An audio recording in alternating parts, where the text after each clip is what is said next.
Il Viminale e il governo stanno cercando di mettere un freno agli sbarchi sulle nostre coste, cercando di dare un ordine al caos dei porti aperti lasciato dall'ex ministro degli interni Luciana Lamorgese.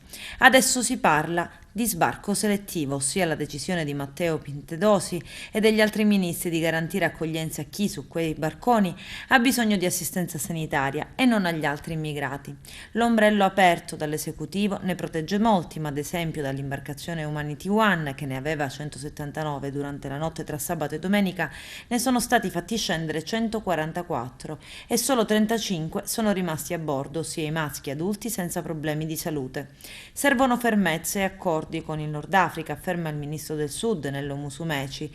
Prima di ogni sbarco c'è un imbarco, dice. Si contestano gli sbarchi cosiddetti selettivi, dimenticando prima gli imbarchi di massa.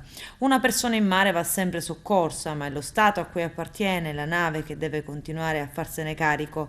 La linea del governo è chiara: umanità e fermezza. È inaccettabile che il peso di questo triste fenomeno debba sostenerlo solo l'Italia.